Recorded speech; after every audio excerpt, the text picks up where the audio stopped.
আলহামদুলিল্লাহি রাব্বিল আলামিন ওয়াসসালাতু ওয়াসসালামু আলা সাইয়্যিদিল মুরসালিন আম্মা বা'দ ফাআউযু বিল্লাহি মিনাশ শাইতানির রাজীম বিসমিল্লাহির রহমানির রহিম আসসালাতু ওয়াসসালামু আলাইকা ইয়া রাসূলুল্লাহ ওয়া আলা আলিকা ওয়া আসহাবিকা ইয়া হাবিবাল্লাহ আসসালাতু ওয়াসসালামু আলাইকা ইয়া নবিয়াল্লাহ ওয়া আলা আলিকা ওয়া আসহাবিকা ইয়া নূরাল্লাহ। প্রিয় ইসলামী ভাইয়েরা এবং মাদানী চ্যানেলের দর্শক শ্রোতা, মাদানী চ্যানেলের অনুষ্ঠান উম্মতের তরি এবং নক্ষত্র, সুবহানাল্লাহ, এই অনুষ্ঠানের নাম কতই না অসাধারণ। সেই দুটি হাদিসের দিকে ইঙ্গিত বহন করে। নবী পাক আলাইহিস সালাতু সালাম তার হাদিসে নিজের পরিবারকে উম্মতের জন্য তরি ঘোষণা করেন এবং নিজের সাহাবাকে উম্মতের জন্য হিদায়াতের নক্ষত্র ঘোষণা করেন। সুবহানাল্লাহ, এই অনুষ্ঠানে মুহররমুল হারামের সাথে সম্পৃক্ত রেখে সাহাবায়ে কিরাম আলাইহিমুর রিদওয়ান এবং আহলে বায়াতে আতহারের উত্তম আলোচনা হচ্ছে। আলহামদুলিল্লাহ, দুটি অনুষ্ঠান গত হয়েছে। আজ আলোচনা হবে এক মহান ব্যক্তিত্বের, এমন এক মহান ব্যক্তিত্ব যার কারণে ইসলামের অনেক বিষয়ে, তখনকার যুগে দ্বীনের বহু বিষয়ে মুসলমানরা বহু শক্তি অর্জন করেন, অনেক সাহায্য লাভ করেন। সে মহান ব্যক্তিত্বকে আমরা জুমার খুতবায় তার সম্পর্কে কিছু খুবই চমৎকার শব্দ বলে শুনে থাকি। আমি চাই প্রথমত সেই উপাধিগুলো শুনি এবং এই অর্থে যে জুমার খুতবা থেকে কিছু শোনার এবং বোঝার আগ্রহ সৃষ্টি হবে। আমরা শুনি, জামিউল কুরআন কামিলুল হায়া ওয়াল ঈমান মুজাহিজি জাইশুল উসরাতি ফি রিদার রহমান সাইয়্যিদিনা ওয়া মাওলানা আল ইমাম আমিরুল মুমিনিন ওয়া ইমামুল মুতাসাদ্দিকিন লিরাব্বিল আলামিন আবি আমর ওয়া উসমান ইবনে আফফান রাদিয়াল্লাহু তাআলা আন। এর সারাংশ হচ্ছে, সুবহানাল্লাহ, তিনি কে ছিলেন? তিনি ছিলেন জামিউল কোরআন, কোরআনকে একত্রিতকারী, লজ্জা ও ঈমানের মধ্যে পরিপূর্ণ ছিলেন। সৈন্যবাহিনীর কষ্টের সময় মুসলমানদের জন্য বাহিনীর সরঞ্জামের ব্যবস্থাপক ছিলেন। প্রিয় নবী সাল্লাল্লাহু আলাইহি ওয়াসাল্লামের সেই সাহাবী যিনি আমাদের সর্দার, আমাদের ইমাম, আমিরুল মুমিনিন এবং আল্লাহর পথে সদকা ও খৈরাতকারীদেরও ইমাম। সুবহানাল্লাহ, আবু আমর হলো তার উপনাম, ওসমান বিন আফফান হলো তার নাম রাদিয়াল্লাহু তাআলা আনহু। কি অসাধারণ ব্যক্তিত্ব! তার সম্পর্কে এত যে ঘটনাবলী রয়েছে, তার সিরাতের উপর কোন দিক নিয়ে আলোচনা করব? তার দানশীলতার চর্চা, তার লজ্জা, উম্মতের মধ্যে সর্বাধিক লজ্জাশীল, সুবহানাল্লাহ, তাকে বলা হয়। অতঃপর তার খোদাবিতি, তার ইবাদত, অতঃপর তার সিরাতের অনেকগুলো দিক। এর পূর্বে ইনশাআল্লাহ আমাদের সাথে মুবাল্লিগে দাওয়াত ইসলামী আসাদ মাদানী ভাইও আছেন, তার নিকট হতে মাদানী ফুল গ্রহণ করব। আমি চাই যে তার জীবনের এক অসাধারণ ঘটনা তো অনেক রয়েছে, কিন্তু এই ঘটনাটি বিশেষভাবে আমার ভালো লাগা কারণ হলো যে যারা বিজনেসম্যান রয়েছেন, যারা ব্যবসায়ী রয়েছেন, সাধারণত লাভজনক ব্যবসা করতে চান।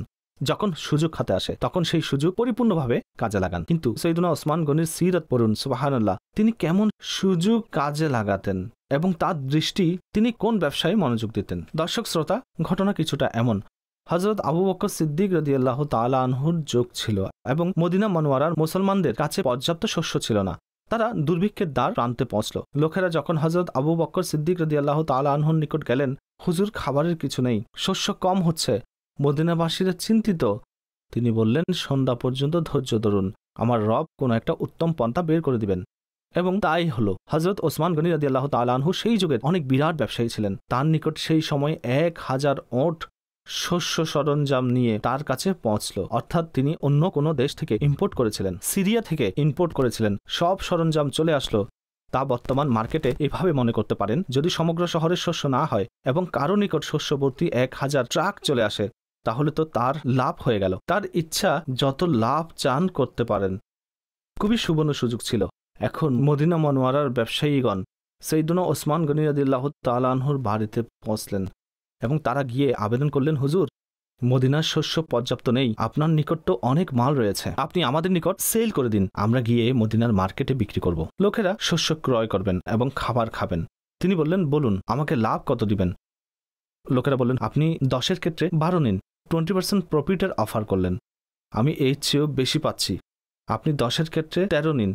বললেন, আমি আরো বেশি পাচ্ছি। বললেন, 14 নিন। তারা বাড়াতে বাড়াতে 10 থেকে 15 অফার দিলেন, 50% প্রফিটের অফার করলেন।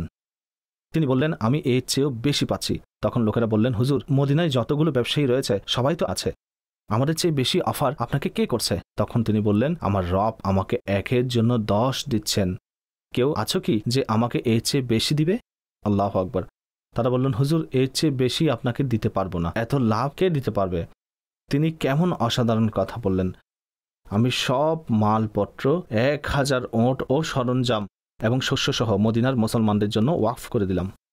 আল্লাহর সাথে ব্যবসা করেন। দর্শক শ্রোতা, তার সুযোগ ছিল, সেই যুগে তিনি কোটি টাকা উপার্জন করতে পারতেন, কিন্তু তিনি আল্লাহর সাথে সেই ব্যবসা করেন এবং তিনি সব মালপত্র আল্লাহর পথে ব্যয় করলেন, মুসলমানদের উপর সদকা করলেন, মানুষের প্রয়োজন ছিল তাদেরকে শস্য দান করলেন। কেমন দানশীলতা ছিল তার, মন মানসিকতার মাত্রা কেমন ছিল। তারপর কি হলো, যখন এই ঘটনা ঘটল তিনি তো তার কাজ সম্পন্ন করলেন, কিন্তু পুরস্কার কি পেলেন? হযরত আব্দুল্লাহ ইবনে আব্বাস রাদিয়াল্লাহু তাআলা আনহু স্বপ্নে নবী পাক আলাইহিস সালাতু সালামের জিয়ারত করেন। সে রাত্রে নবী পাক নুরানি পোশাক পরিধান অবস্থায়, নুরানি লাঠি মোবারক সাথে রয়েছে।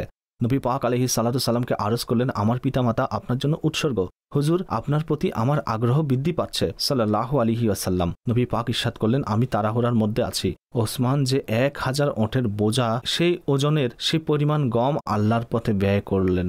আল্লাহ করিম ওসমানের এই আমল কবুল করে জান্নাতি হুরদের সাথে তার বিবাহ দিলেন এবং প্রিয় আকা সাল্লাল্লাহু আলাইহি ওয়াসাল্লাম সেখানে তশরিফ নিচ্ছেন। আল্লাহু আকবার। দর্শক শ্রোতা, কথাটি বলা সহজ, দুনিয়াবি লাভ যদি সামনে আসে তখন লোকেরা বলে আজ সম্পদ করো, কিন্তু তিনি ছিলেন সেই ব্যক্তি যার দৃষ্টি ছিল আখিরাতের উপর এবং দানশীলতার এমন অবস্থা, সুবহানাল্লাহ, যখনই পড়ি ঈমান তাজা হয়ে যায়। তিনি অসাধারণ পার্সোনালিটির অধিকারী এবং এখানে একটি কথা বলা হয় যে মানুষের কাছ থেকে জিনিস কিনুন, তাদের প্রতিবন্ধকতা কিনবেন না।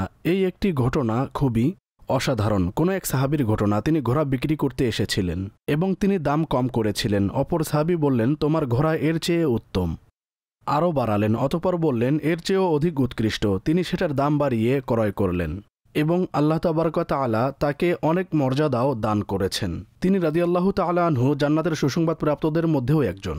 তার লজ্জা, তার দান এবং এমন কিছু বিশেষত্ব রয়েছে যা তারই জন্য নির্ধারিত। ওসমান গনি রাদিয়াল্লাহু তাআলা আনহু জগৎ যখন থেকে সৃষ্টি হয়েছে এবং কিয়ামত পর্যন্ত তার সেই বিশেষত্ব যা কারো মধ্যে পাওয়া যায়নি, এবং সেটা হলো তিনি একমাত্র মানুষ, তিনি একমাত্র ব্যক্তিত্ব যার আকদের মধ্যে নবীর 2 জন শাহজাদী এসেছেন। পূর্ববর্তী উম্মতের মধ্যে এমন ঘটনা ঘটেনি এবং এই উম্মতের মধ্যেও হযরত ওসমান গনি রাদিয়াল্লাহু তাআলা আনহু এর জন্য এমন সৌভাগ্য নসিব হয়েছে এবং তার উপাধি হচ্ছে যুন-নুরাইন। এটা এই কারণে বলা হয় যে যেহেতু 2টি নূর তার ঘরে আমার আকা সাল্লাল্লাহু তাআলা আলাইহি ওয়া আলিহি ওয়াসাল্লামের শাহজাদীদের আকৃতিতে এসেছেন। এবং আরেকটি কারণ এটা বলা হয় যে আল্লাহ পাক তাকে জান্নাতে এমন 2টি নূর দান করবেন যা সমস্ত মানুষ থেকে আলাদা। এক স্পেশাল নূর ওসমান গনি রাদিয়াল্লাহু তাআলা আনহুকে দান করা হবে। এই যে আপনি জিন নুরাইনের কথা বলেন, আমি এর উপর আরো কিছু কথা বলছি। হযরত রুকাইয়া রাদিয়াল্লাহু তাআলা আনহা এবং হযরত উম্মে কুলসুম রাদিয়াল্লাহু তাআলা আনহা, নবী পাক এক শাহজাদীকে তার সাথে বিবাহ দিলেন, তিনি ইন্তেকাল করলেন। নবী পাক তার দ্বিতীয় শাহজাদীকে তার সাথে বিবাহ দিলেন। 2টি কথা অনুধাবন করার মতো। দর্শক, আপনারাও মনোযোগ সহকারে শুনুন। একজন বাবা তার মেয়েকে এমন লোকের সাথে বিবাহ দেন যার উপর তিনি অত্যন্ত সন্তুষ্ট হন। নিশ্চয়ই কোনো সময় সন্তুষ্ট হন, কিন্তু কখনো কখনো এক্সপেরিয়েন্স ভালো হয় না। ঠিক আছে, বিবাহ তো হয়ে গেল, এরপর প্রবলেম দেখা দেয়, কিন্তু সে ব্যক্তিত্বের সাথে দ্বিতীয় কন্যা বিবাহ দেয়া, এটা বলে দিচ্ছে যে নবী পাক আলাইহিস সালাতু সালামের নিকট তিনি কেমন প্রিয় পাত্র ছিলেন, নবী পাকের কেমন নির্ভরযোগ্য ছিলেন। এক শাহজাদীর ইন্তেকালের পর দ্বিতীয় শাহজাদী তাকে দান করা, এক তো হচ্ছে ওসমান গনির সিরাত, দ্বিতীয় কথা হচ্ছে সুবহানাল্লাহ যুন নুরাইন বলা হয়, 2 নূর বিশিষ্ট। এই কথাটি আলা হযরত কয়েকটি কবিতার মধ্যে বলেছেন। নূর কি সরকার সে পায়া দোশালা নূর কা, ও মুবারক তুমকো যুন নুরাইন জোড়া নূর কা। এখানে আকীদা সম্পর্কে একটি চমৎকার কথা রয়েছে। আপনি পৃথিবীর যে প্রান্তে যান, আফ্রিকা চলে যান, আমেরিকা চলে যান, যে কোনো ভাষাভাষী মুসলমান থেকে জিজ্ঞাসা করুন যুন নুরাইনকে, তখনই তিনি উত্তর দেবেন হযরত ওসমান গনি রাদিয়াল্লাহু তাআলা আনহু। যখন সারা পৃথিবীর মানুষ এটা মেনে নিয়েছে যে সৈয়দুনা ওসমান গনি রাদিয়াল্লাহু তাআলা আনহু, তাই যে নবীর 2 জন শাহজাদী কেউ যদি আবদ্ধ হন, তিনি যুন নুরাইন হয়ে যান, তাহলে সেই নবীর নূরের অবস্থা কি হবে? তাই নবী পাক আলাইহিস সালাতু সালাম নূর হওয়ার জন্য এটাই চমৎকার একটা দলিল। সুবহানাল্লাহ। দর্শক শ্রোতা, এখন হযরত ওসমান গনি রাদিয়াল্লাহু তাআলা আনহুর অত্যন্ত সুন্দর পরিচিতি রয়েছে। আমি চাই যে আমাদের ভিউয়ার্স মনোযোগ দিয়ে শ্রবণ করবেন। তার নাম, তার নসব কি ছিল, তার বংশ সম্পর্কে কিছু তথ্য। তার রাদিয়াল্লাহু তাআলা আনহুর নাম মোবারক হচ্ছে ওসমান এবং উপনাম আবু আমর, আমিরুল মুমিনিন যুন নুরাইন, অর্থাৎ 2 নূর বিশিষ্ট, কামিলুল হায়ান ওয়াল ঈমান, লজ্জা এবং ঈমানের মধ্যে পরিপূর্ণ, জামিউল কোরআন, কোরআন একত্রিতকারী, সৈয়দুল আসকিয়া, দানবীরদের সর্দার, ওসমানে বা হায়া ইত্যাদি তার প্রসিদ্ধ উপাধি। তার রাদিয়াল্লাহু তাআলা আনহুর সকল উপাধির মধ্যে থেকে জুন নুরাইন সর্বাধিক প্রসিদ্ধ। এই উপাধির কারণ আমরা এই মাত্র বর্ণনা করলাম। এবং তেমনি ভাবে তিনি রাদিয়াল্লাহু তাআলা আনহু খোলাফায়ে রাশিদিনের মধ্যে তৃতীয় খলিফা। তিনি আমিরুল মুমিনিন হযরত আবু বকর সিদ্দিক রাদিয়াল্লাহু তাআলা আনহুর প্রচেষ্টায় ইসলাম গ্রহণ করেন এবং ইসলাম গ্রহণকারীদের মধ্যে তাকে চতুর্থ নম্বরে গণ্য করা হয়। সুবহানাল্লাহ। তাই তিনি নিজেই ইরশাদ করেন, আমি ইসলাম গ্রহণকারী 4 ব্যক্তির মধ্যে চতুর্থ নাম্বার। আল্লাহু আকবার। সৈয়দনা ওসমান গনিকে জুমাবার 35 হিজরি জিলহজ মাসে শহীদ করা হয়েছিল। সৈয়দনা জুবাইর বিন মুতঈম রাদিয়াল্লাহু তাআলা আনহু জানাজার নামাজ পড়ালেন এবং তাকে জান্নাতুল বাকিতে দাফন করা হয়েছে। আল্লাহু আকবার। আসাদ ভাই, ও জামিউল কোরআনও বলা হয়, এটা তার কেমন অসাধারণ মর্যাদা! খুবই চমৎকার বৈশিষ্ট্য, আর এই উম্মতের জন্য এক মহান অনুগ্রহ। এর ব্যাকগ্রাউন্ড হলো এই যে কোরআন মাজিদ ফুরকানে হামিদের সংকলন করার প্রাথমিক কাজ, সেটা তো ফারুকে আজম রাদিয়াল্লাহু তাআলা আনহুর পরামর্শে সিদ্দিক আকবর রাদিয়াল্লাহু তাআলা আনহুর যুগে হয়, কিন্তু সেটা যে পরিপূর্ণ হলো এবং একটি কিতাব আকারে সেটা একত্রিত করে আরও কপি তৈরি করা হলো, তা সাইয়্যিদুনা ওসমান গনি রাদিয়াল্লাহু তাআলা আনহুর এক শ্রেষ্ঠ কৃতিত্ব। তিনি কেবল জামিউল কোরআন ছিলেন না, বরং যেহেতু সিদ্দিক আকবর রাদিয়াল্লাহু তাআলা আনহু, তিনার পর ফারুক আজম রাদিয়াল্লাহু তাআলা আনহু এবং ওসমান গনি রাদিয়াল্লাহু তাআলা আনহুর যুগে ইসলাম আরব থেকে ইয়ামেন, শাম, ইরান এবং বড় বড় রাষ্ট্রে ছড়িয়ে পড়ে। এখন এটা স্পষ্ট যে কিছু লোক মদিনায় উপস্থিত হয়, তারা সেখান থেকে ইলিম অর্জন করেন, অ্যাকচুয়ালি কোরআনের জিয়ারত করেন এবং ফিরে যান। কিন্তু যেহেতু টেনশন বহু বেড়ে গেল, কিছু গোত্রের মধ্যে কুরআনে মাজিদ ফুরকানে হামিদের যে পাণ্ডুলিপি ছিল এবং সেটা লেখার যে নিয়ম রয়েছে এবং এর যে বিভিন্ন কিরাত রয়েছে, এর যে টেকনিক্যাল ডিবেট রয়েছে, আমরা সেদিকে যাব না, এটা বোঝার জন্য বলছি। সেটা পড়া ও লেখার যে বিভিন্ন নিয়ম রয়েছে তাতে মত পার্থক্য দেখা যায়, কেননা ভাষার মধ্যে ভিন্নতা থাকে এবং আরবি ভাষার মধ্যেও ভিন্নতা ছিল। বিভিন্ন গোত্রে বিভিন্ন অঞ্চলে ডিফারেন্স হতো। কখনো কখনো সেই পার্থক্যগুলি ঝগড়া ও মারামারি এবং যুদ্ধের দিকে ধাবিত হতো। লোকেরা বলতো যেটা আমার কাছে সেটা সঠিক এবং যে পদ্ধতিটা আমার কাছে রয়েছে সেটা সঠিক। অপরজন বলতো যে আমার কাছে আছে যে পদ্ধতিটা আমার কাছে রয়েছে সেটা সঠিক। এটা ছিল কোরআনের ব্যাপার। যখন দারুল খেলাফত মদিনা মুনাওয়ারা পর্যন্ত ছিল এবং আমিরুল মুমিনিন পর্যন্ত এই কথা পৌঁছল, তিনি অত্যন্ত চিন্তিত হলেন, এভাবে উম্মতের মধ্যে বিরাট মতপার্থক্য দেখা দিবে। ইসলামকে সামনে আরও অগ্রসর হতে হবে, একে আরও সম্প্রসারণ করতে হবে। অতপর তিনি রাদিয়াল্লাহু তাআলা আনহু এর যথাযথ ব্যবস্থা করেন এবং সেই পাণ্ডুলিপির কপিগুলো বিভিন্ন এলাকায় পাঠিয়ে দেন এবং একটি মান নির্ধারণ করেন যাতে মুসলমানরা লেখার ক্ষেত্রে, চিহ্নের ক্ষেত্রে, কিরাতের ক্ষেত্রে কোথাও যেন মত পার্থক্য শিকার না হয়। এবং এটা তার অনেক বড় কৃতিত্ব এবং কিয়ামত পর্যন্ত আলহামদুলিল্লাহ আজ পৃথিবীতে আপনিও ট্রাভেল করছেন দর্শক শ্রোতাও, আপনারা এই ধরনের কোথাও পার্থক্য খুঁজে পাবেন না, কারণ কোরআন নিয়ে কোনো বিরোধ নেই। হ্যাঁ, বিভিন্ন কেরাত রয়েছে, তবে সেগুলো এস্টাবলিশড, সেগুলোর বিশেষজ্ঞ পাওয়া যায়। যদি কেউ বিভিন্ন পদ্ধতিতে এবং অন্যভাবে কুরআন তেলাওয়াত করলে তবে তা এস্টাবলিশড হয়ে যায়, এই বিষয়ে কোনো বিতর্ক নেই। এটি নিষ্পত্তি এবং এস্টাবলিশড হয়ে যায়, রিসার্চ ওয়ার্ক হয়ে এস্টাবলিশড হয়ে গেল। আজ সারা বিশ্বের মুসলমান আলহামদুলিল্লাহ কোরআনের ব্যাপারে সম্পূর্ণ ঐক্যমত এবং কোথাও এই বিষয়ে বিরোধ নেই। এটাই ছিল তার দূরদর্শিতা ও বিচক্ষণতা। এটা স্পষ্ট যে তিনি এই কাজটি করার ক্ষেত্রে কত প্রচেষ্টা এবং কত সূক্ষ্মতার সঙ্গে সম্পাদন করেছেন। তো এটাই ছিল তিনি রাদিয়াল্লাহু তাআলা আনহুর কৃতিত্ব। তার সিরাতের আরেকটি দিক বলি, সাধারণত লোকেরা এটার দিকে মনোযোগ দেন না।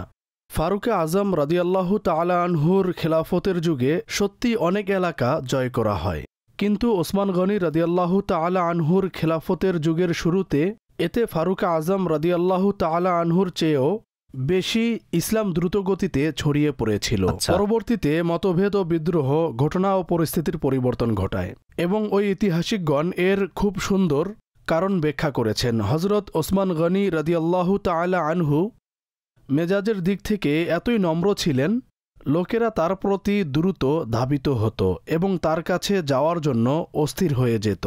তাই তার পার্সোনালিটির কারণে মানুষ খুব কাছে আসত এবং ইসলামের প্রসারের ক্ষেত্রে ফারুক আজম রাদিয়াল্লাহু তাআলা আনহু যে উত্তরাধিকারী প্রতিষ্ঠা করেছিলেন তিনি সেটাকে অব্যাহত রাখেন। তিনি অসাধারণভাবে বড়দের অনুসরণ করতেন, এতে আমাদের জন্য শিক্ষাও রয়েছে। এবং তার সিরাতের একটি চমৎকার দিক হলো এটি তিনি ফারুক আজম রাদিয়াল্লাহু তাআলা আনহুর ওফাতের পর তার বিধবাকে বিয়ে করেন। সে সময় তিনি একজন বয়স্ক মহিলা ছিলেন, বিবাহ হয়ে গেল। তিনি প্রশ্ন করলেন যে আপনি আমাকে বিবাহ করলেন, আমি একজন বয়স্ক মহিলা, আমি তো একজন যুবতী মেয়ের মতো আপনার যত্ন নিতে পারব না। তো তিনি খুবই চমৎকারভাবে উত্তর দিলেন, আমি চাই যে আমিরুল মুমিনিন উমর ফারুক আজম রাদিয়াল্লাহু তাআলা আনহুর যা পার্সোনাল বিষয় ছিল, যা ঘরোয়া বিষয় ছিল, যা তার ব্যক্তিগত জীবন ছিল এবং তিনি কিভাবে ব্যক্তিগত জীবন অতিবাহিত করতেন, সেগুলো আমি শিখতে চাই, সেগুলো আমি আয়ত্তে করতে চাই। আমি ফারুক আজম রাদিয়াল্লাহু তাআলা আনহুকে সরকারের দরবারে অনেক দেখেছি, আমি তাকে খিলাফতের দায়িত্ব পালন করতে দেখেছি, কিন্তু উমর ফারুক রাদিয়াল্লাহু তাআলা আনহুর ঘরোয়া বিষয় সেগুলো একজন স্ত্রীর চেয়ে বেশি অন্য কেউ জানেন না। তাই সেই সৎ উদ্দেশ্যে এবং সেই মানসিকতা থেকেই তিনি তাকে বিবাহ করেন। এটা কত বড় বিষয় যে তিনি তার বড়জন ও পূর্বসূরীদের ফলো করেছেন, অথচ তার পার্সোনালিটি অনেক মহান। কিন্তু ফারুক আজম রাদিয়াল্লাহু তাআলা আনহুর অবস্থান ও মর্যাদা ওনার চেয়ে উচ্চতর ছিল। তিনি আরও তার থেকে শিখার জন্য এত চেষ্টা করেছিলেন। তিনি রাদিয়াল্লাহু তাআলা আনহুর পার্সোনালিটি ও এক মাল্টি ডাইমেনশনাল। এখানে হযরত ওসমান গনি রাদিয়াল্লাহু তাআলা আনহুর অনেক বিষয়ে আমরা ডিসকাস করছি। হয়তো এটা অনেকে জানেন যে তার উপরও, বরং তিনি ছিলেন ইসলাম গ্রহণকারীদের মধ্যে চতুর্থ ধনী ছিলেন, কিন্তু তার উপরও অনেক অত্যাচার হয়েছে, বরং ফ্যামিলির পক্ষ হতে বড়ই রিটালিয়েশন হয়েছে। তাকে আটকানোর অনেক চেষ্টা করা হয়। তিনি যখন ঈমান আনেন তার ব্যাপারে বর্ণিত আছে যে আত্মীয়দের পক্ষ থেকে, ফ্যামিলি তো ফ্যামিলি, সমস্ত আত্মীয়দের পক্ষ থেকে কঠিন বিরোধিতার সম্মুখীন হন। তাকে মারধর করা হয়, এমনকি তার চাচা এমনভাবে অসন্তুষ্ট হলো যে তাকে দাড়ি দিয়ে বাঁধল এবং বলতে লাগলো যে তুমি নিজ বাপ দাদার দিন ত্যাগ করে অন্য ধর্ম গ্রহণ করেছ, যতক্ষণ পর্যন্ত তুমি নতুন ধর্ম ত্যাগ করবে না ততক্ষণ পর্যন্ত আমি তোমাকে এভাবে বেঁধে রাখবো। তখন হযরত ওসমান গনি রাদিয়াল্লাহু তাআলা আনহু কি চমৎকার উত্তর দিলেন। তিনি বললেন, মহাপরাক্রমশালী আল্লাহর শপথ, আমি কখনো ইসলাম ত্যাগ করতে পারি না, কখনো এই সম্পদ হাতছাড়া করতে পারি না। আকাম বিন আবিল আস এমন আগ্রহ দেখলো, তখন বাধ্য হয়ে তাকে বন্দী থেকে মুক্ত করে দিল। দর্শক শ্রোতা, তিনি কেমন ব্যক্তিত্ব ছিলেন, যিনি মার খেয়েও, কষ্ট সহ্য করেও ফ্যামিলি ও আত্মীয় স্বজনরা তাকে বয়কট করত। অনেক সাহাবাকে ঘর থেকে বের করে দিয়েছেন, সব ধন সম্পদ কেড়ে নিয়েছে, কিন্তু যারা ঈমান এনেছেন তারা ঈমান হতে ফিরে যাননি। আজ আমরা ঘরে বসে মুসলমান হয়েছি, সম্ভবত অনেক মানুষ ঈমানের মূল্য বুঝে না। ঘরে বসে ঈমান পেয়েছি, মুসলমান মা বাবা পেলাম, আমরা প্রথম ধ্বনি আল্লাহু আকবার শুনেছি। আজান দিলে লোকেরা মারধর করত, আজ আজান হলে মানুষ মসজিদে যায় না। কতটুকু পার্থক্য! তখন মানুষ সিজদা দেওয়ার জন্য চেষ্টা করত, লোকেরা মারধর করত। এখানে মসজিদের কার্পেট বিছানো, কোনো স্থানে এসি লাগানো আছে, কিন্তু নামাজে নেই। তার সিরাত থেকে অনুধাবন করুন এবং ঈমানের মূল্যায়ন করুন। ঈমানের মূল্যায়ন আল্লাহ যেন আমাদের অন্তরে সৃষ্টি করে দেন। এত বড় নিয়ামত নসিব হয়েছে। সাহাবায়ে কিরামদের সিরাত পড়ুন, ইসলাম গ্রহণ করায় তাদের নির্মমভাবে মারধর করা হয়। এটা সত্য যে তিনি পরীক্ষার সম্মুখীন কেবল একবার হয়নি। প্রথমে নামাজের আলোচনা করি, তারপর জীবনের আরেকটা দিক নিয়ে বলবো। তিনি একজন বিশিষ্ট বিজনেসম্যান, আমিরুল মুমিনিন, খলিফাতুল মুসলিমিন। তিনি অনেক বিষয়ে জড়িত থাকতেন, তিনি অনেক কর্মকাণ্ড সম্পাদন করতেন। ইসলামে এত প্রসার হয়েছে, বিভিন্ন ধরনের মানুষ দেখতে আসত, কিন্তু তার যে পার্সোনাল ইবাদত রয়েছে তাতে কখনো ঘাটতি দেখা যায়নি। তার সম্পর্কে বর্ণিত আছে যে তিনি ফরজ নামাজের পর যখন রাত্রে নিজের ব্যস্ত সময় থেকে মুক্ত হতেন, তখন রব আজ্জা ওয়াজাল্লার দরবারে দীর্ঘ কিয়াম করতেন। তিনি দীর্ঘ কুরআন তেলাওয়াত করতেন। তিনি কুরআনকে গভীরভাবে ভালোবাসতেন। কখনো কখনো কয়েক পারা তেলাওয়াত করতেন, আর রাতের একটা বড় অংশ তিনি ইবাদতে কাটিয়ে দিতেন। তো তিনি ইবাদতে মগ্ন আছে যে তিনি কন্টিনিউ রোজা রাখতেন। হ্যাঁ, তিনি কন্টিনিউ রোজা রাখতেন। ইবাদতের ক্ষেত্রে অসাধারণ। তিনি আমিরুল মুমিনিন, তিনি শ্রেষ্ঠ শাসক, তিনি খিলাফত দারুণভাবে পরিচালনা করেছিলেন। আপনারা জানেন ইসলামের শুরুতে তিনি নিপীড়নের শিকার হন, অতঃপর তিনি মক্কায় কিছুটা এস্টাবলিশড হন। তারপর নির্দেশ হলো মদিনায় হিজরত করার জন্য, এবং মদিনায় হিজরতের ব্যাপারে আমরা এই দিকটি আলোচনা করেছি যে আনসার সাহাবায়ে কেরাম মুহাজিরিনদের সাহায্য করেছেন এবং নিঃসন্দেহে তারা ভাইয়ের মতো আচরণ করেছিলেন। সেই সিনারি অসাধারণ, এর কোনো তুলনা নেই। কিন্তু মুহাজির সাহাবীদের মধ্যে বিশেষ করে যারা বিজনেসম্যান ছিলেন তাদের নিজস্ব একটি বিশেষ পদ্ধতি ছিল। কোনো সাহাবায়ে কেরাম বলেন যে আমাদেরকে কেবল মদিনার বাজারের পথ বলে দিন, বিজনেস যার কোথায় সাথে হয় তার বলে দিন। ভ্রাতৃত্বের সম্পর্ক গড়ে উঠেছিল সে সাহাবী সদয় আচরণ করেছিলেন। বলেন, হুজুর আমার 2টি বাড়ি রয়েছে, একটি আপনি নিন। আমার 2জন স্ত্রী রয়েছে, একজনকে আপনি পছন্দ করুন, আমি তাকে তালাক দিয়ে দিব, আপনি তাকে বিবাহ করুন। অর্থাৎ মেহমানের জন্য মনকে এত বড় করা। এবং নবী পাক যাকে ভাই ঘোষণা করেছেন, হযরত আব্দুর রহমান বিন আউফ বলেন, আমার কিছু প্রয়োজন নেই, আমাকে পথটা দেখিয়ে দিন, আমি ব্যবসা আমি করতে চাই। সেখানে গিয়ে করব। এরপর তিনি মদিনায় আসেন। এটা স্পষ্ট যে মদিনা তার জন্য অচেনা ছিল। নতুন এলাকা হিজরত করে আসেন, অসংখ্য ত্যাগ স্বীকারের পর সেখানে পৌঁছান। মাশাআল্লাহ, সেখানে তার ব্যবসা প্রতিষ্ঠা করেন। যখন তার কাছে সম্পদ আসলো, তখন তিনি রবের পথে যে সম্পদ উৎসর্গ করেছেন, বিশ্বাস করুন এই ঘটনাটি আপনি বলেছেন। আরও একটি প্রেক্ষাপট হল, ওসমান গনি রাদিয়াল্লাহু তাআলা আনহু হলেন তিনি যিনি একবার নয় বরং বারবার সরকার সাল্লাল্লাহু তাআলা আলাইহি ওয়াসাল্লামের জবান মোবারক থেকে নিজের জন্য জান্নাতের বাহ, সুসংবাদ বাহ, শুনেছেন। বাহ। একটি প্রসিদ্ধ জি। বর্ণনা রয়েছে, হুজুর সাল্লাল্লাহু আলাইহি সাল্লাম যখন তাশরিফ রাখলেন এবং বললেন এখন যে প্রবেশ করবে সে জান্নাতি। প্রথমে সিদ্দিক আকবর আসলেন, তারপর ফারুক আজম, তারপর 10 জন ওসমান গনি, জান্নাতীর তারপর কথা আলী, আছে। 10 জন জান্নাতি। এছাড়া তাবুকের সময় সফর ছিল এত দীর্ঘ, অনেক বেশি, প্রায় 900 কিলোমিটার মদিনা বর্তমান মুনাওয়ারা। হিসাবে। সেই যুগে যে সব গন্তব্যে পৌঁছতে তাদের যথেষ্ট অসুবিধা হতো। মূলত জয়শই উসরত সেই যুদ্ধকে বোঝায় যা অসুবিধায় ভরা। কিতাবের মধ্যে সেটার 2-3টা কারণ বর্ণিত আছে। 1, টাকা ছিল না, মুসলমানদের নিকট সরঞ্জাম ছিল না। 30,000 সৈন্যবাহিনী সামনে ছিল, 1 লক্ষের অধিক সশস্ত্র বাহিনী প্রস্তুতি নিতে হয়েছিল। তাদের না ঘোড়া ছিল না ওট ছিল। তখন ছিল গ্রীষ্মকাল। আপনিও আরব শরীফের গরম অনুভব করেছেন। আমি যতক্ষণ পর্যন্ত তাবুক যাইনি আমি তা বুঝতে পারিনি। যখন আমি নিজেই তাবুক গিয়েছিলাম, এয়ার কন্ডিশন গাড়িতে করে গিয়েছিলাম, কিন্তু 900 কিলোমিটার ক্লান্ত হয়ে পড়েছিলাম। কবে পৌঁছাবো সেখানে? আমরা ক্লান্ত হয়ে পড়েছি। আমি এই ভাবতাম যে গ্রীষ্মের মৌসুমে ওট ও ঘোড়ায় চড়ে মদিনায় মনোয়ারা থেকে তাবুক যাওয়া, হ্যাঁ, শান্তিপূর্ণ অবস্থায় তারা যাচ্ছেন না। শান্তিপূর্ণ অবস্থায় যাচ্ছেন না, প্রাণ দিতে যাচ্ছেন। তাদের পর্যাপ্ত আল্লাহু ঘোড়া আকবার। ছিল না, তাদের পর্যাপ্ত ওট ছিল না, এবং সেখানেও সাহাবাগণ দানের সাগর বয়ে দিলেন। জি, সুবহানাল্লাহ। তো আমার আকা সাল্লাল্লাহু আলাইহি সাল্লাম সাহাবায়ে কেরামকে একত্রিত করলেন মসজিদে নববী শরীফে, সুবহানাল্লাহ, এবং তাদের উদ্বুদ্ধ করেন। এটা একটা সুযোগ নিজের সম্পদ দিয়ে ইসলামের সেবা করা। অতঃপর সকল সাহাবায়ে কেরাম নিজ নিজ সামর্থ্য অনুযায়ী নিজের আগ্রহ পেশ করছিলেন। তো আমার আকা সাল্লাল্লাহু আলাইহি সাল্লামের অনুপ্রেরণা শুনে ওসমান গনি রাদিয়াল্লাহু তাআলা আনহু দাঁড়ালেন এবং আরজ করলেন, ইয়া রাসূলুল্লাহ সাল্লাল্লাহু তাআলা আলাইহি ওয়াসাল্লাম, আমার পক্ষ থেকে 100 বোঝাইকৃত উট, কেবল উট নহে বরং জিনিসপত্র আমি পেশ করছি। প্রিয় নবী সাল্লাল্লাহু আলাইহি সাল্লাম দোয়া দিলেন, খুশি হলেন। অতঃপর তিনি আরও প্রেরণা দিলেন। ওসমানে গনি রাদিয়াল্লাহু তাআলা আনহু পুনরায় দাঁড়ালেন এবং আরজ করলেন, ইয়া রাসূলুল্লাহ সাল্লাল্লাহু আলাইহি ওয়াসাল্লাম, আমার পক্ষ থেকে 200 উট, আমি এর দায়িত্ব নিচ্ছি সরঞ্জাম সহ। বসে পড়লেন। প্রিয় নবী পুনরায় প্রেরণা দিলেন।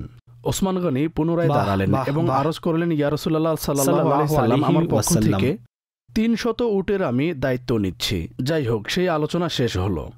এখন ওসমান গনি রাদিয়াল্লাহু তাআলা আনহু তাশরিফ নিয়ে গেলেন।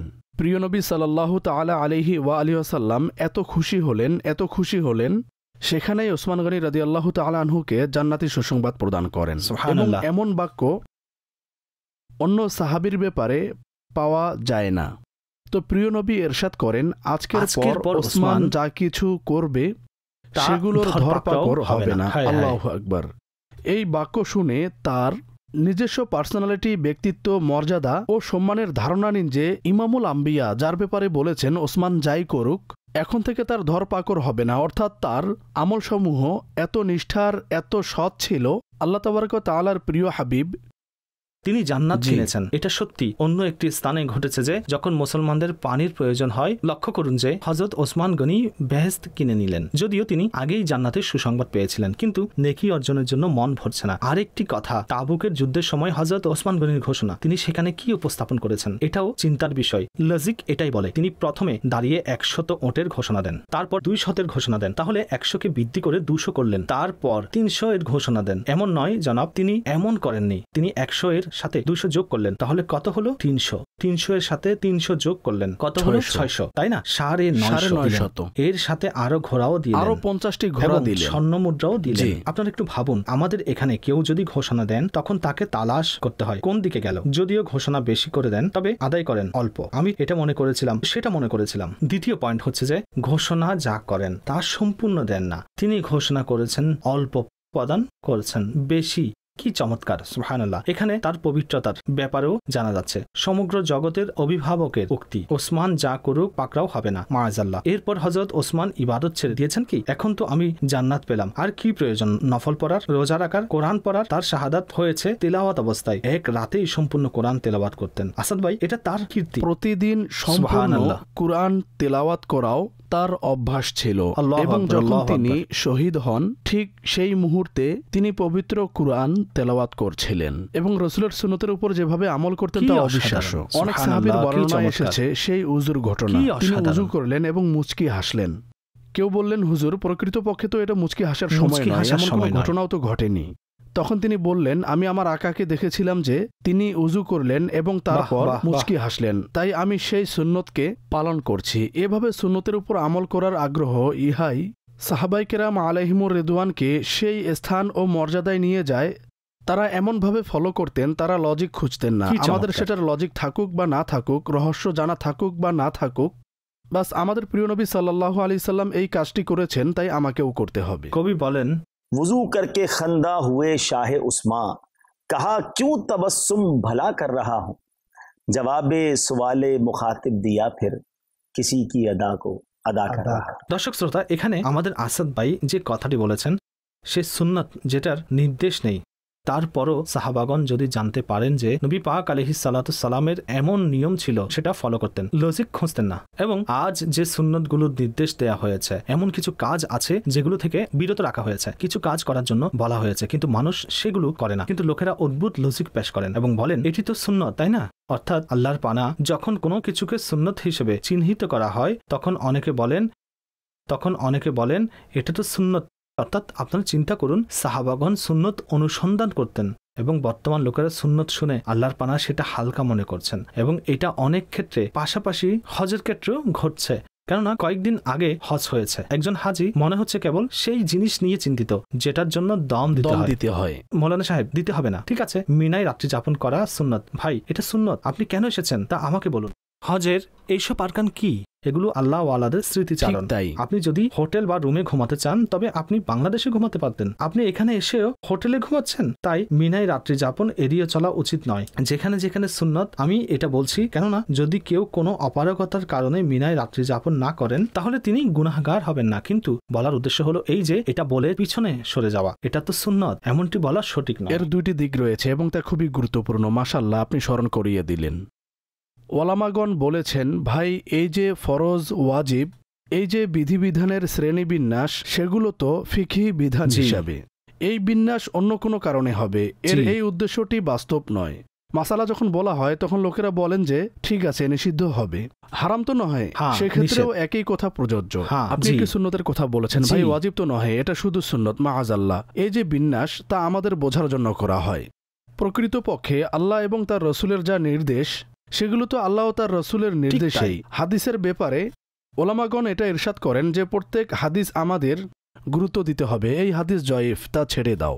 ভাই, জয়ীফ হওয়া, হাসান হওয়া, সহিহ হওয়া, সেটার লজিক এবং সেটার শ্রেণীবিন্যাস, তা বিধান হওয়া বা না হওয়া, তা দলিল ইত্যাদির উপর নির্ভর করে। কিন্তু যদি একটি হাদিস সহিহ হয় এবং সেটার তুলনায় আরেকটি হাদিস হাসান হয়, দুইটিই তো আমার প্রিয় নবীর আদেশ, দুইটিই তো আমার প্রিয় নবীর বাণী। যদি আমাদেরকে আমল করার জন্য বলা হয় তাহলে এতে ক্ষতি কি? এটা তো আমাদের বঞ্চনার কারণ। এমনকি এটা বলা হয়েছে যে দিন হতে বঞ্চিত এবং ক্ষয়ক্ষতির সূচনা হচ্ছে সুন্নত ত্যাগ করা। একটি চমৎকার উদাহরণ দেওয়া হয়। এটি একটি দেয়াল, যে সুন্নতকে আঁকড়ে ধরে তার ওয়াজিব ও ফরজ ঠিক থাকে। যে সুন্নত ছেড়ে দেয় এখন তার ওয়াজিবও বাদ পড়ে, ফরজও বাদ পড়ে। কখনো ওয়াজিব ছেড়ে দেয়, কখনো ফরজও মিস করে। শুধু সুন্নত নয়, নফলও আঁকড়ে ধরুন, তখন আপনার সুন্নতও রক্ষা পাবে। এটা তো এক ধরনের সীমান, তাই না? আমি এই মুহূর্তে দুটি হাদিসের দিকে ইঙ্গিত করতে চাই সুন্নতের গুরুত্বের উপর। কেননা সাইয়্যিদুনা ওসমান গনি রাদিয়াল্লাহু তাআলা আনহু সুন্নতকে যে পরিমাণ ভালোবাসতেন, দেখুন প্রিয় আকা সাল্লাল্লাহু আলাইহি ওয়াসাল্লাম এক স্থানে ইরশাদ করেন যে যে আমার সুন্নত থেকে মুখ ফিরিয়ে নেয় সে আমার উম্মত নয়। এবং অন্য এক স্থানে বলেন, যে আমার সুন্নতকে ভালোবাসলো সে আমাকে ভালোবাসলো, এবং যে আমাকে ভালোবাসলো সে আমার সাথে জান্নাতে যাবে। একদিকে জান্নাতে একসাথে যাওয়ার প্রতিশ্রুতি সুন্নতের উপর আমল করে, এবং অপরদিকে যে সুন্নতের উপর আমলকারী নয় তার সম্পর্কে বলেন সে আমার উম্মত নয়। এখন আপনি সিদ্ধান্ত নিন, সুন্নতের উপর আমলকারী পথ ধরবেন নাকি আল্লাহর পানা সুন্নত থেকে দূরে সরে থাকবেন। দাওয়াত ইসলামীর প্রিয় পরিবেশে বারবার সুন্নতের উপর কথা বলা হয়। তখন কিছু লোক বলেন সুন্নতের উপর এত কথা বলা হয়, সুন্নতের কথা বলবো না, তাহলে কিসের কথা বলবো? নবী পাকের সদকায় তো ঈমান পেয়েছি, তারই দরবার থেকে আল্লাহর দরবারের পথ পেয়েছি। ইনশাআল্লাহ আমল করতে করতে তার সাথেই ইনশাআল্লাহ জান্নাতে যাব। হযরত ওসমান গনি রাদিয়াল্লাহু তাআলা আনহু দ্বিতীয়বার যে জান্নাত ক্রয় করলেন, ইনশাআল্লাহ সেটার ব্যাপারে শ্রবণ করি। মুসলমানগণ যখন হিজরত করে মদিনা মুনওয়ারায় পৌঁছলেন তখন পানির ভীষণ প্রয়োজন ছিল। তো এখন পানির দরকার, মুসলমানরা অভাবের মধ্যে ছিলেন। তখন নবী পাক আলাইহিস সালাতুস সালাম এক ব্যক্তিকে অফার দিলেন যার নিকট একটি কূপ ছিল। দুটি বর্ণনা আছে। এক বর্ণনা মতে তিনি তাকে অফার দিলেন যে এই কূপটি আমাদেরকে দাও এবং বিনিময়ে জান্নাতের মধ্যে কূপ নাও। লোকটি আরজ করল, হুজুর আমার ছোট্ট ছেলে মেয়ে রয়েছে এবং এটাই আমার উপার্জনের মাধ্যম, তাই আমি কূপটি দিতে পারছি না। সে ক্ষমা চাইল।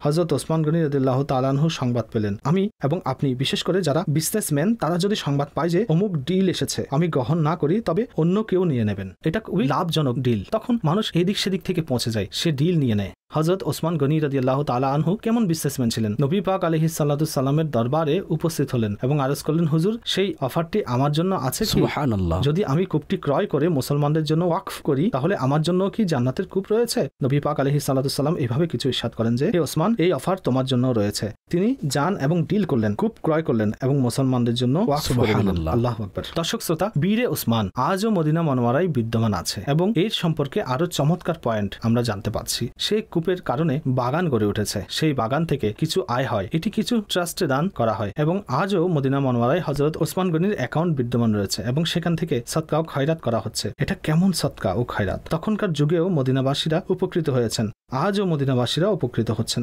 এবং সুবহানাল্লাহ, হযরত ওসমান গনি আপন মাজারে কেমন কেমন রহমত ও বরকত নসিব হচ্ছে। আমাদের জন্য শিক্ষণীয় বিষয় হচ্ছে, যেখানেই নেকির সুযোগ পাওয়া যায় তা হতে মন ত্যাগ না করা। ভাই, আরো সামান্য নেকি করি। সাহাবাই কিরাম আলাইহিমুস সালামের এমন মানসিকতা ছিল এবং আমাদের মধ্য হতে কেউ যদি হজ করেন বা কেউ যদি নামাজি হয়ে যায় তখন স্যাটিসফাই হয়ে যায় যে আমি তো খাঁটি জান্নাতি। এমনটি নয়। আমাদের সাহাবাগণ এত কিছু করেও রাত্রে কন্ডন অবস্থায় কাটাতেন, আল্লাহর ভয় বিরাজ করত। বিগত অনুষ্ঠানগুলোতে আমরা হযরত আবু বকর সিদ্দিক, হযরত ওমর ফারুক সম্পর্কে শুনেছি, ওনারা রাত্রে ক্রন্দন অবস্থায় কাটাতেন। ওনারা অকাট্য জান্নাতি হওয়া সত্ত্বেও। এবং হযরত ওসমান গনি রাদিয়াল্লাহু তাআলা আনহু সম্পর্কে এমন বর্ণিত আছে যে তিনিও আল্লাহর ভয়ে অনেক বেশি কাঁপতেন। আসাদ ভাই, তার জীবনীতে আরেকটা আশ্চর্য দিক হচ্ছে, তার সামনে যখন হাসরের আলোচনা হতো, জাহান্নামের আলোচনা হতো, তখন তিনি এত ক্রন্দন করতেন। আল্লাহু আকবার। তিনি যখন কবরস্থানে যেতেন তিনি এত বেশি ক্রন্দন করতেন, তার দাড়ি অশ্রুতে ভিজে যেত। তাকে জিজ্ঞাসা করা হলো, হুজুর আপনি জাহান্নামের আলোচনা শুনে না এত কান্না করেন, না হাসরের আলোচনা শুনে, কবরের আলোচনা শুনে এত ক্রন্দন করেন কেন? তিনি কত যে চমৎকার উত্তর দিলেন। কবরই হচ্ছে প্রথম পর্যায়, যে এতে সফল হয়েছে সে পরবর্তীতে সফল হবে। এটা কে বলছেন? যিনি জান্নাতের সুসংবাদ 3 বার লাভ করেছেন। একবার সে হাদিসে এবং তিনি নিজেই 2 বার কিনেছিলেন, তারপরও অজর নয়নে ক্রন্দন করেছেন। আজ আমরাও তো কবরস্থানে যাই। দর্শক শ্রোতা, এটি খুবই বিরাট শিক্ষণীয় বিষয় এবং লজিক্যালি কথাও। যার কবরের স্টেজ পাস হয়ে গেল, এখন তিনি কবরের মধ্যে শান্তিতে আছেন এবং পরবর্তীতেও রবের রহমত স্বাগত জানাবে। মাশাআল্লাহ, সাইয়েদনা ওসমান গনি রাদিয়াল্লাহু তাআলা আনহুর সিরাত থেকে আমরা আরেকটি দিক পড়েছি। কখনো কখনো মানুষ কেবল সম্পদ দান করে মনে করেন যে আমি আমার ভূমিকা পালন করেছি। আমির আহলে সুন্নাতকে দেখেছি যে তিনি উৎসাহ প্রদান করেন। তিনি বলেন, ভাই ঠিক আছে, আল্লাহ আপনাকে দিয়েছেন এবং আপনি দিনের পথে ব্যয় করতেছেন, কিন্তু এর সাথে নিজের সময়কেও কুরবানি করুন। আপনি প্র্যাকটিক্যালভাবেও দিনী কাজের জন্য নিজেকে ব্যস্ত রাখুন। ওসমান গনি রাদিয়াল্লাহু তাআলা আনহু এত সম্পদ দান করতেন যা প্রবাদ প্রতিম, এবং তার নামের সাথেই গনি শব্দটি একটা অংশ হয়ে রইল। কিন্তু ইবাদতের বিষয়, হিজরতের বিষয় এবং অন্যান্য বিষয়ের কথা, কুরআনের খিদমতের বিষয় একজন মুসলমানের কমপ্লিট পার্সোনালিটি হওয়া চাই। কোনো একটির উপর নির্ভর করা উচিত নয়, বরং যত বেশি করা সম্ভব তা করার চেষ্টা করতে হবে। এবং তার যে শাহাদাত বরণ, তা হচ্ছে মুহাররমুল হারাম মাসে। এতে সর্বাধিক যে আলোচনা হয় শাহাদাতের ব্যাপারে তা হচ্ছে কারবালার শাহাদাত। তিনি রাদিয়াল্লাহু তাআলা আনহুর শাহাদাত এবং কারবালার ঘটনা এতে কতগুলো বিষয় খুব মিল রয়েছে। বড়ই নির্মমভাবে তাকে হযরত শহীদ ওসমান করা গনি হয়। রাদিয়াল্লাহু তাআলা আনহুর জন্য কয়েকদিন যাবৎ খাবার বন্ধ রাখা হলো, যেমন কারবালাওয়ালারা পরীক্ষার সম্মুখীন হয়। তিনি রাদিয়াল্লাহু তাআলা আনহুর বিরুদ্ধেও বিদ্রোহ হয়। এতে আল্লাহু আকবার। দুর্ভাগ্যবশত কাছের মানুষও ছিল যারা তার বিরুদ্ধে বিদ্রোহ করেছে, অতঃপর তাকে শহীদ করা হয়। কারবালার ঘটনাতেও এমন কিছু সিনারি লক্ষ্য করা হয়। এমনকি ওলামাগণ লিখেন যে তাকে শহীদ করার সময় তাকে অনেক কষ্ট দেয়া হয়, কেননা কারবালার ঘটনা মদিনা হতে বহু দূরে সংঘটিত হয়েছে, অন্য কোথাও গিয়ে হয়েছে। কিন্তু ওসমানে গনি রাদিয়াল্লাহু তাআলা আনহুর শাহাদাত সেখানেই হয়েছে, মদিনার ভিতরেই হয়েছে। তিনি অনেক বড় পরীক্ষার সম্মুখীন হয়ে শাহাদাত বরণ করেন এবং বলওয়াইরা তার ঘরকে ঘেরাও করল এবং ঘেরাও করার পর তার জন্য পানাহার বন্ধ করে দিল। সাহাবাই কেরাম আলাইহিমুর রিদওয়ান তার দরবারে উপস্থিত হন। মদিনায় ছিলেন একজন সম্মানিত সাহাবী উপস্থিত ছিলেন। আরজ করতেন যে, হে আমিরুল মুমিনিন, আপনি শুধুমাত্র অনুমতি দিন, আমরা তাদেরকে বলে দিব, আমরাই তাদের শিক্ষা দেওয়ার জন্য যথেষ্ট। ওসমান গনি রাদিয়াল্লাহু তাআলা আনহুর ব্যবহার দেখুন, তিনি কি গুরুত্বপূর্ণ কথা বললেন। আমি চাই না আমার কারণে মুসলমানদের মাঝে রক্তপাত হোক, যদিও তারা বিদ্রোহী এবং আমার বিরুদ্ধে বিদ্রোহ করেছে, কিন্তু আমি চাই না যে আমার কারণে রক্তপাত হোক। আল্লাহ তাবারক ওয়া তাআলা তাকে এমন ধৈর্য ও সহনশীলতা, এমন স্থান ও মর্যাদা দান করেছেন যে তিনি স্বীয় জীবন উৎসর্গ করে দিলেন, কিন্তু তিনি কাউকে বিচারের মধ্য দিয়ে যেতে দেননি। তিনি তাদেরকে নিষেধ করেন। রোজা অবস্থায় কোরআন তেলাওয়াত অবস্থায় তেলাওয়াত শহীদ করতে হন। করতে তিনি আল্লাহু আকবার। শহীদ হন এবং যারা তাকে শহীদ করে সত্যি তারা বড়ই দুর্ভাগা, তাদের সম্পর্কে যা বলা হবে তা কম হবে। এবং শিক্ষার জন্য একটা ঘটনা আমি শেয়ার করতে চাই। এতে আল্লাহর ওলিদের সাথে বেয়াদবি করা এবং তাদের মনে কষ্ট দেয়া, দেখুন এনারা নিজেদের উপর নিয়ে নেন, কিন্তু ইনারা মনে যদি কষ্ট পায় এবং ইনাদের জবান থেকে এমন কিছু শব্দ বের হলে, তাহলে আখেরাতের ধর পাকড়াও তো আছেই। কখনো কখনো আল্লাহ পাক গোস্তাখে ওলি সাহাবা যারা হয়, গোস্তাখে আহলে বায়েত যারা হয়, তাদের যে শিক্ষা তা দুনিয়াতেই প্রকাশ করেন। ইয়ামান দেশে এক ব্যক্তিকে দেখা গিয়েছে যার 2 হাত কাটা, 2 পা কাটা, 2 চক্ষু অন্ধ, এবং সে এভাবে শব্দ করতেছে যে, আফসোস আমাকে জাহান্নামের আযাব দেয়া হবে, আফসোস আমাকে জাহান্নামের আযাব দেয়া হবে। কোনো ব্যক্তি তাকে জিজ্ঞাসা করল, হে লোক, তোমার কি হয়েছে, তোমার অবস্থা কি, তুমি এমন কেন করতেছ এবং তুমি এই কথা বারবার কেন বলছো? তখন সে বলল, আমি হলাম এক হতভাগা। যখন আমিরুল মুমিনিন খলিফাতুল মুসলিমিন ওসমান গনি রাদিয়াল্লাহু তাআলা আনহুকে শহীদ করা হলো এবং কয়েকজন বিদ্রোহী যারা ঘরে প্রবেশ করেছিল, আমিও সেই হতভাগাদের মধ্যে ছিলাম দুর্ভাগ্যবশত। যখন আমি তার দিকে অগ্রসর হলাম এবং আমি এমন কিছু, আমার হাতে তরবারি ছিল, তার স্ত্রীও সেখানে উপস্থিত ছিলেন, তিনি যখন আমাকে বাধা দিতে আসেন তো মাআদাল্লাহ আমি তাকে নিজের হাতে প্রহার করি। তখন ওসমান গনি রাদিয়াল্লাহু তাআলা আনহু আমার জন্য এমন বাক্য বলেন, বদদোয়া করেন যে তোমার হাত ধ্বংস হোক, তোমার পা ধ্বংস হোক, তোমার চোখ ধ্বংস হোক এবং আল্লাহ পাক তোমাকে আযাবের মধ্যে পতিত করুক। স্পষ্ট ছিল যে তিনি এত পরীক্ষা ও মুসিবতের মধ্য দিয়ে গেছে, তাছাড়া তার সামনে তার স্ত্রীর সাথে এমন বেয়াদবি করেছিল। তো সে ব্যক্তি বলল, এই 3টি দোয়া তুমি তোমার নিজের চোখে দেখতেছ, আমার চোখও চলে গেল, আমার পাও চলে গেল, আমার হাতও চলে গেল, এবং সেই বদদোয়া যেটা আমার জন্য ছিল, আমার জন্য আখিরাতেও ভয় রয়েছে আমার সাথে, সেখানেও এমন ব্যবহার হবে। সেটাকে ওসমান গনি রাদিয়াল্লাহু তাআলা আনহুর কারামতের মধ্যে বয়ান করা হয়। এবং তার দ্বিতীয় দিকটা হলো, আল্লাহ তাবারক ওয়া তাআলার যে নেক বান্দা হয়, অবশ্যই প্রত্যেক মুসলমানের সম্মান করতে হবে। অর্থাৎ যিনি মুসলমান তিনি আমাদের মাথার মুকুট। আমরা তো জানি না কার মর্যাদা কতটুকু। যদি মুসলমানদের মধ্যে কোনো ব্যক্তি আলিমে দিন হন, কোনো মুফতি সাহেব হন, বা দিনী ব্যক্তিত্ব হন, বা বুজুর্গ হন, এনারা তো সাহাবাই কেরাম আলাইহিমুর রিদওয়ান, এবং তাদের মধ্যে যারা সবার থেকে নির্বাচিত সাহাবাই কেরাম সিলেক্টেড এবং স্পেশাল হন, তাদের মধ্যে তো একজন। তাই আল্লাহর ওলিদের সাথে বেয়াদবি, তাদের মনে কষ্ট দেয়া, এটা অনেক বিরাট ধ্বংসের কারণ হতে পারে। আসাদ ভাই, আমি মনে করি যে এর একটি কারণ বেয়াদবের সংস্পর্শ। আচ্ছা, দুটি পয়েন্ট হলো, এক বেয়াদবের সংস্পর্শ, দ্বিতীয় বেয়াদবদের কথা শোনা। দেখুন সে কি বলছে, তাদের কথা কেন শুনবো? আমাদের কাজ হচ্ছে বেয়াদবদের কাছ থেকে দূরে থাকা এবং আদব ওয়ালাদের সাথে, সাহাবা, আহলে বায়েত এবং আউলিয়াদের সাথে ভালোবাসা পোষণকারীদের সাথে থাকা। আল্লাহ করিম আমাদের সবাইকে বেয়াদবি এবং বেয়াদবের অনিষ্ট থেকে রক্ষা করুক। সৈয়দুনা উসমান গনি রাদিয়াল্লাহু তাআলা আনহুর নুরানি কবরে কোটি কোটি নূর ও তাজ্জালির বৃষ্টি বর্ষণ করুক। আল্লাহ তার দানশীলতা, তার লজ্জা, তার তাকওয়ার সদকায় আমাদেরকেও তার পদাঙ্ক অনুসরণ করার তৌফিক দান করুক। প্রোগ্রামের সময় শেষ হতে চলেছে। মহান ব্যক্তিত্ব যখনই আলোচনা করি ইমান তাজা হয়ে যায়। আল্লাহ করিম আমাদেরকেও সাহাবা এবং আহলে বায়াতের সত্যিকারের গোলামি দান করুক ইনশাআল্লাহ। পরবর্তী অনুষ্ঠানে শেরে খোদা মওলা আলী কারামাল্লাহু তাআলা ওয়াজহাহুল করিমের উত্তম আলোচনা হবে এবং অনেক সুন্দর আলোচনা হবে। আমাদের সাথে পরবর্তী অনুষ্ঠানে সম্পৃক্ত থাকবেন। সাল্লু আলাল হাবিব সাল্লাল্লাহু তাআলা আলা মুহাম্মদ সাল্লাল্লাহু আলাইহি ওয়াসাল্লাম।